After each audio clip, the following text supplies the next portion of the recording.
Assalamualaikum warahmatullahi wabarakatuh. Alhamdulillah,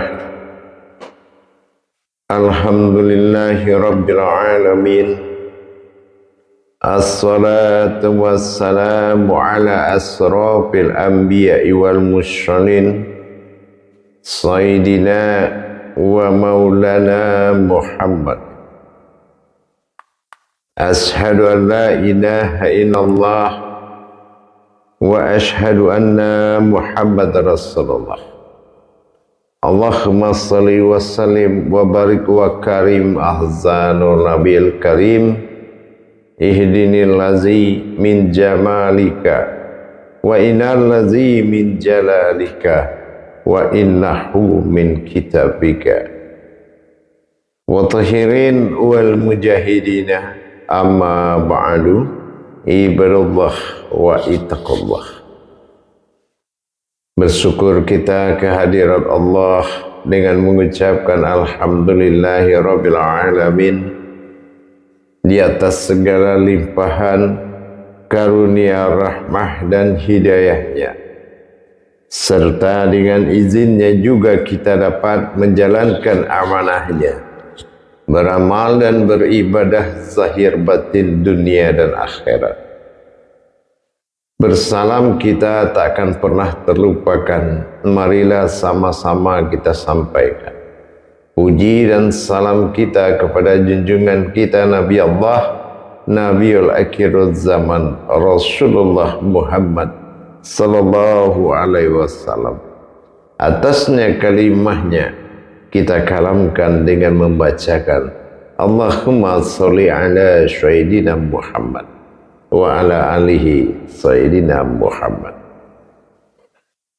Alhamdulillah, bertemu lagi dengan saya Guru Mursyid Syekh Nur Muhammad Buya Irwan Maulana Al-Khalidi, Pasaman, Sumatera Barat, Indonesia. Tentunya dalam naungan Yayasan Islam Hidayatul Mubarakah Indonesia, dalam makom tayangan syiar kita YouTube Buya Pasaman Timur, yang insya Allah selalu berbagi wawasan dan ilmu pengetahuan. Mudah-mudahan insya Allah bermanfaat. Alhamdulillah jamaah semuanya, dalam pertemuan ini saya akan berbagi wawasan tentang makna hakikat dari kata ma'rifat, atau disebut dengan mengenal Allah, ma'rifat Allah. Apa sebetulnya hakikat yang mengandung hakiki yang bersembunyi di dalam kalam ma'rifatullah? Kalau hanya kita tahu sebutan ma'rifatullah, mungkin hanya sebatas nama. Tapi kenapa ada istilah ma'rifatullah? Ini dari mana asal usul kalam ma'rifatullah? Apa iya ma'rifatullah itu berarti kan mengenal Allah? Apa iya mengenal Allah itu seperti berkenalan dengan Allah? Kalau kita tidak tahu hakiki daripada ma'rifatullah yang kita sebut secara hakikat dengan kalam ma'rifatullah, insya Allah saya akan berbagi wawasan, mudah-mudahan insya Allah bermanfaat. Para hadirin dan hadirat kaum muslimin dan muslimat, jamaah rahimakumullah. Persoalan himpunan daripada kata ma'rifat itu, hakikat daripada kalam ma'rifat itu, sifat dari hakikat itu dinamakan ma'rifah.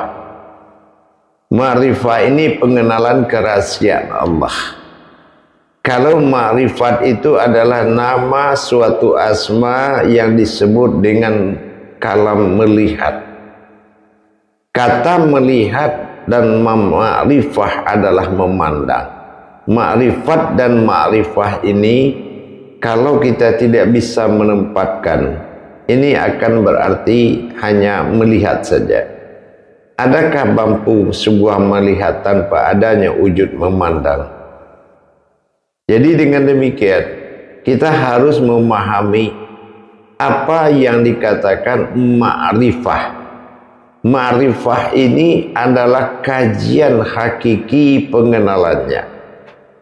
Ya, ma'rifah ini kajian hakiki dari pengenalan terhadap ketuhanan. Nah, itu dikatakan ma'rifah. Ma'rifah ini golongannya adalah memandang. Memandang ini sama dengan kata ain. Ainun. Ainun. Ainun ini golongan dari memandang. Nah, sementara ain itu golongan dari melihat.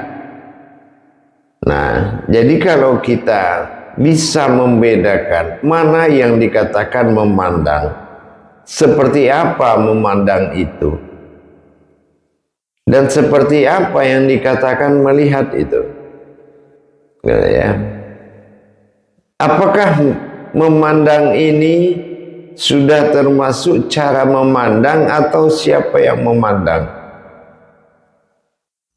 Kalau dia sudah bernama ma'rifat, berarti mengenal Allah, itu sudah himpunan dari ma'rifah. Perjalanan tajalli sirullah disebut ma'rifah. Sementara perjalanan tajalli Allah disebut dengan ma'rifat. Ma'rifat himpunan zahir dari ma'rifah. Ma'rifah adalah hakiki yang tidak bisa digambarkan, tetapi dalam kesadaran pengenalan yang lebih dalam. Kalau ma'rifat itu adalah sebuah hakikat penglihatan atau terlihat.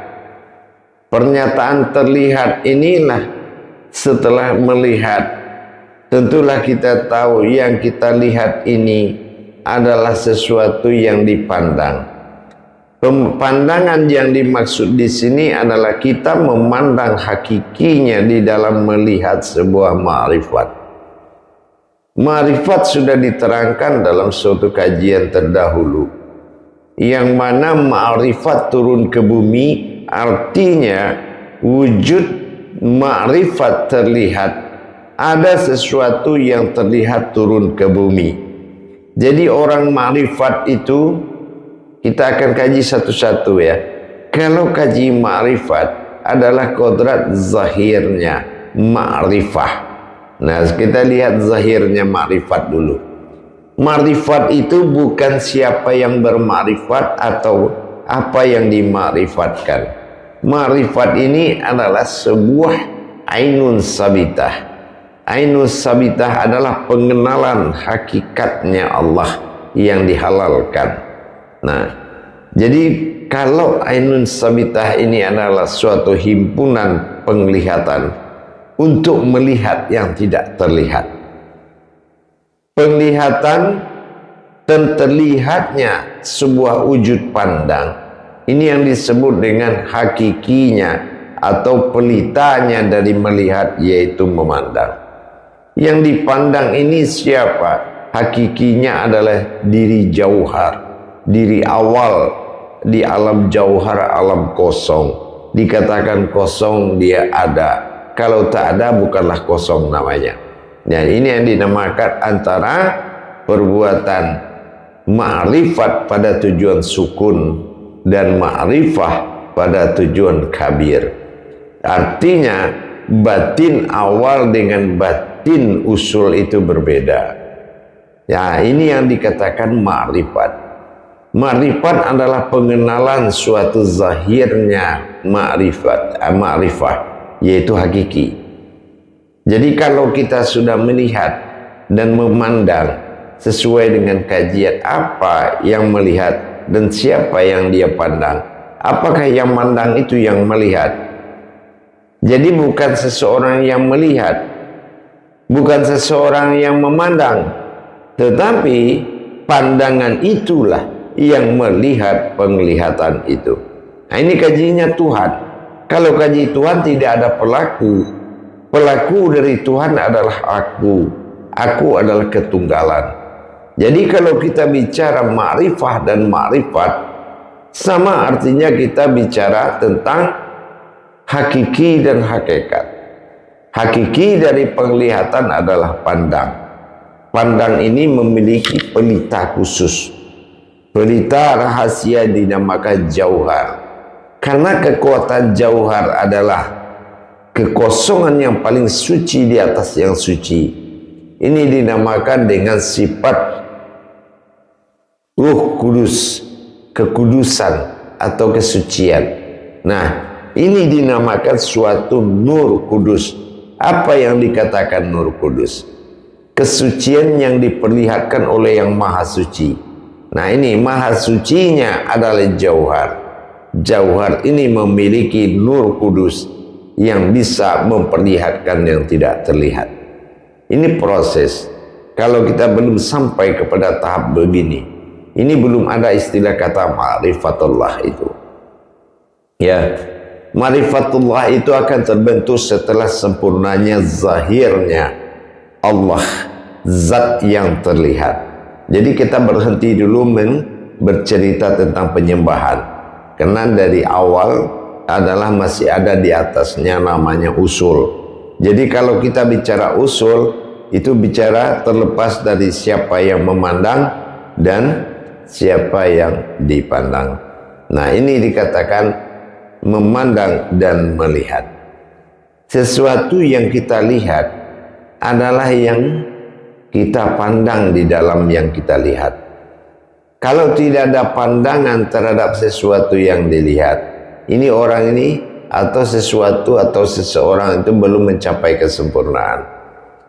Kalau kita bicara mengenai ma'rifat itu disebut dengan Allah, ini bisa saja melihat Allah atau dilihat oleh Allah. Ini sangat riskan maknanya kalau kita tidak bisa melihat ke dalamnya. Tetapi kalau kita melihat ke dalam lihat itu, ain itu ada ainun yang berdiri, artinya ada suatu pandang. Tidak mungkin sesuatu karena pandangan tidak terlihat, tidak mungkin. Tetapi karena ada pandanganlah munculnya penglihatan. Penglihatan adalah himpunan, menghimpun tiga penglihatan. Apa gunanya? Melihat ketinggian yang tak tercapai, melihat kejauhan yang tak tercapai, dan melihat kedalaman yang tak tercapai. Ini artinya apa? Dihimpun menjadi diri pandang. Diri pandang ini disebut wujud zahirnya ma'rifat. Nah, diri zahirnya ma'rifat ini memiliki hakiki bernama ma'rifah. Ma'rifah ini tingkat pengenalan hakiki. Dia pada aku yang belum bernama, sementara hanya dia adalah aku dan aku adalah dia. Jadi belum ada penamaan. Itu namanya hakiki. Kalau hakikat, dia sudah memiliki perumpamaan asma. Jadi kalau sudah ada jauharnya, itu masih sifatnya hakiki. Cuma kalau ahyan kerajiah sudah terbentuk suatu pandangan, ada yang dipandang, yang dihalalkan boleh disebut alif. Allah, contoh alif. Jadi kalau kita melihat garis lurus, tidak ada yang mengatakan Tuhan kita garis lurus. Tetapi karena ada hak ayan kerajiah, maka kita boleh melihat seumpama itu adalah pertanda Allah, Tuhan satu. Nah, ini namanya ayan kerajiah. Sementara aslinya alif itu ayan sabitah, dia tidak terlihat. Ini yang bedanya melihat dan memandang. Untuk yang aslinya dia tidak terlihat, maka di sini butuh kekuatan pandang. Pandang ini dihimpun dari tiga penglihatan. Penglihatan ini terhimpun menjadi satu tujuan yang akan dia pandang. Dengan demikian para jemaah, kata-kata melihat dan memandang dengan kata ma'rifatullah, ya, itu tidak semudah apa yang kita katakan. Ya, butuh proses tafrid dan tajridnya, butuh proses merasakan dan mengalami, yaitu sebuah peristiwa hakiki. Peristiwa hakiki akan terjabar kepada sejarah pada hakikat. Nah ini, kalau ma'rifah ini belum terjadi dalam suatu peristiwa rohani yang dialami oleh seseorang, maka hakikat itu tidak akan ada terjadi pada suatu kodrat. Kenapa? Hakiki saja tidak mengalami, bagaimana hakikat akan muncul? Jadi akan munculnya sebuah hakikat, sebuah sejarah besar yang kita sebut dengan Jabariyah. Jabariyah ini harus benar-benar berasal dari suatu peristiwa besar terhadap ketuhanan dan Tuhan. Nah, sama, Tuhan adalah ma'rifah, sementara ketuhanan adalah ma'rifat. Ini berpasangan-pasangan dari ketuhanan, tapi Tuhan tidak ada pasangannya. Tetapi ketuhanan memiliki perbedaan satu, yaitu ketuhanan itu adalah pandang melihat dalam pensaksian. Dia mensaksikan, aku memandang engkau. Nah, seperti itu dalam hukum melihat. Dia bersaksi bahwasan aku memandang engkau. Engkau adalah tingkah daripada umat, sementara aku adalah zahir daripada Allah. Dia adalah suatu sir yang memperlihatkan zahir bertingkah. Ini yang dikatakan dengan ma'rifat dan ma'rifah. Jadi dalam hal demikian, kita harus benar-benar memahami perjalanan-perjalanan makom terhadap ma'rifat-ma'rifah, atau dikatakan melihat dan memandang. Kalau ini, yang melihat ini bukanlah sesuatu yang memandang, diri pandang ini belum berupa sebuah diri. An-in-un dalam kodrat ainun, di mana ditajadikan pada alif kasroh a, kasroh i, kasroh u. Dua kali kasroh dikatakan dengan pandang dan lihat. Baris dua di atas dan di depan bawahnya alif. Ini sudah diungkap dalam suatu penampakan. Kenapa alif itu terlihat?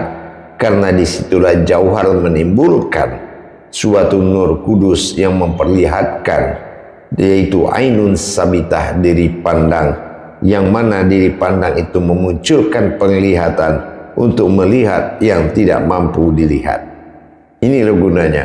Jadi proses peristiwa ketuhanan itu harus betul-betul terjadi pada seseorang yang akan menyampaikan sebuah kebenaran. Kalau hanya untuk menyampaikan sebuah kebaikan, itu tidak perlu kita mengalami. Tapi kalau menyampaikan sebuah kebenaran, maka wajiblah kita mengalami. Karena kebenaran itu harus nyata, menjadi suatu kenyataan. Tapi kalau kebaikan, bisa jadi dia sebagai fatwa, filsafat, dan nasihat. Tetapi kalau kebenaran memang harus teralami. Puncak awal pengalaman dan mengalami tadi, pengalaman jatuh pada ilmu, sementara yang mengalami adalah jatuh pada kodrat. Kodrat, iradat, dan ilmu. Setelah kodrat ini memiliki suatu tempat meminta dan memberi, iradat, maka di situ terhimpun menjadi satu wujud bernama ilmu. Inilah yang dikatakan sifat dua, Tuhan dan ketuhanan. Sifat tiga, ada aku di antara Tuhan dan ketuhanan. Inilah yang dikatakan alif lam mim. Allahu alam, alam itu Allah. Allahu juga alam, hu daripada alam aku. Artinya melihat Allah pada alam, melihat alam pada Allah, melihat aku pada alam, melihat aku pada Allah. Ini tidak ada perbedaan. Semua itu adalah tajalli daripada lihat dan pandang. Para hadirin dan hadirat, kaum muslimin dan muslimat, jamaah rahimakumullah. Memang kalau kita berbicara tentang ma'rifatullah Artinya dilihat dan melihat Allah itu setelah terjadi peristiwa ma'rifah. Ma'rifah peristiwa perjalanan kerahasiaannya Allah. Mana yang akan menjadi panggilan Allah dan siapa yang memanggil Allah tahap awal dan di masa usul, dan apa wujud Allah yang dipanggil. Apakah Allah ini nama Tuhan, dan apakah memang Allah ini Tuhan. Nah, ini perlu kebenaran dari perjalanan yang dialami. Kalau kita tidak mengalami sebuah peristiwa, maka rohani ini menjadi sebuah sengketa hidup. Rohani dimunculkan adalah bukti nyata, fakta nyata, dan dari kenyataan Tuhan. Kenyataan Tuhan itu disandarkan kepada sesuatu yang berdiri, dinamakan naf atau diri. Makanya mengenal Allah, mengenal diri, tapi diri yang dikenal adalah nafsahu, diriku. Mana diriku? Nah, ini juga kalau penempatan kata diri aku adalah menyatakan aku bukan sebuah diri, tetapi aku adalah sesuatu yang berdiri. Nah, inilah dari makom penglihatan dan pandangan. Ternyata untuk mendirikan suatu penglihatan, melihat yang tak terlihat, itu adalah anazir, kekuatannya adalah dari diri pandang.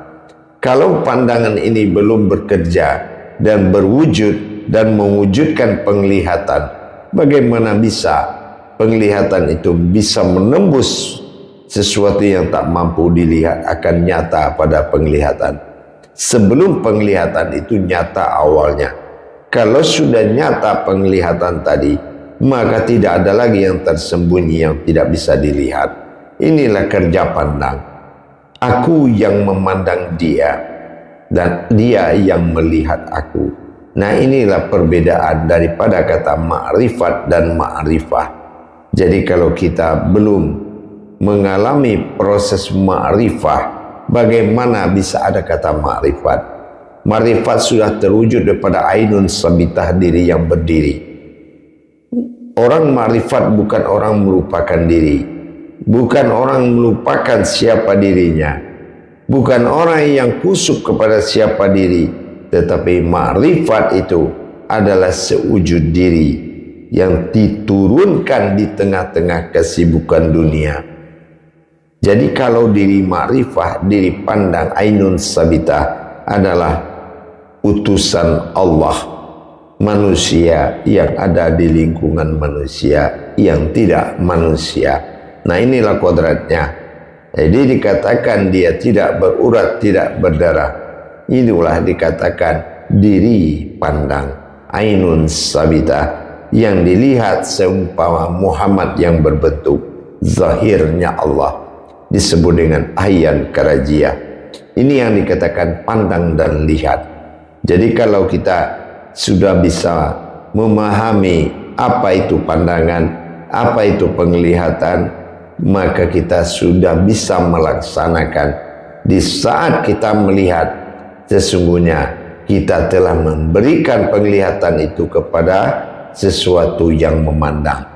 Yang melihat itu adalah yang memandang. Yang dipandang itu adalah yang terlihat, bukan bisa dilihat. Jadi ainun sabitah itu hanya terlihat. Kodratnya datang dan pergi adalah terlihat. Begitulah kalau yang dikatakan ma'rifatullah. Jadi kalau kita tempatkan kata ma'rifatullah itu dalam mengenal Allah, kita harus melengkapi ma'rifahnya.